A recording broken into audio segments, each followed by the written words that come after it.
Harriet? You mean Harriet? No, it's supposed to be Harold. Yo, Harold, no, it's King Herod! I am king. I love myself, I love me so. I took myself to the picture show. Put my arms around my waist, I got so fresh I slapped my face. How do I feel about Herod? Like the guy who tried to kill my baby and killed like countless more. I don't feel very good about him, honestly. Like, if we pass each other on the street, I probably wouldn't even say hi to him.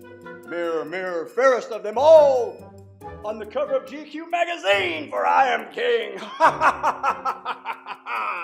There is one king and I am king, the king with the ring.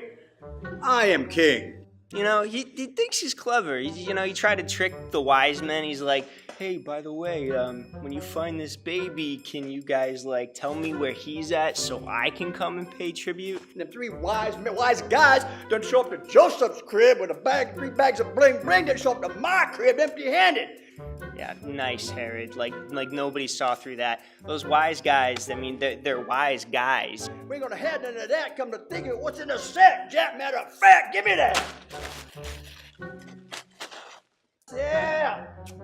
Joseph got nothing on this. That's what I'm talking about. Yeah.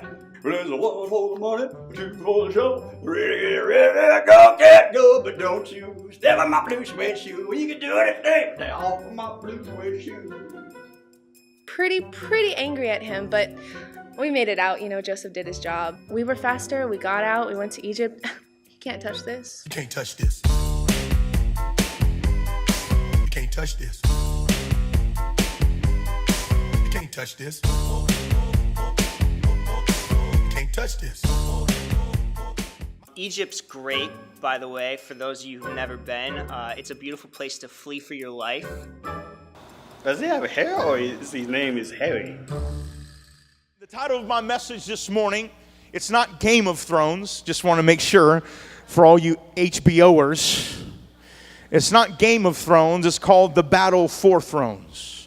The title of my message this morning is The Battle for Thrones.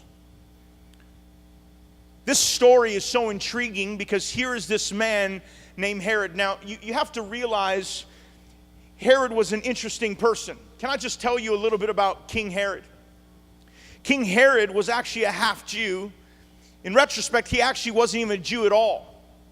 Because what happened with Herod is he was born in a particular place where the Jews came and captured and then converted everyone to become Jews. And so he was actually an Arab. His mother was from Petra. His father was an Idumean.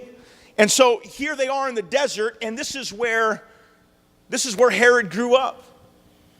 And what was phenomenal about Herod's upbringing is he was raised in a town.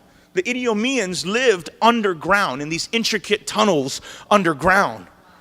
And so here's Herod with this background in the desert and kind of disassociated with Israel, but yet he's a Jew because they were converted to become Jews. Now, what's interesting about Joseph's or Herod's story is he had no right to be king of the Jews. But the only reason he became king of the Jews is because of his relationship with Rome.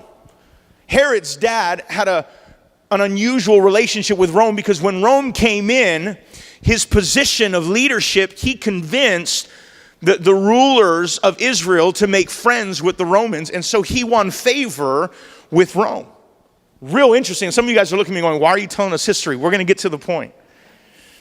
But here is this man now who was made king, not because of it was his birthright. It was because of the favor that he had won through the Roman Empire.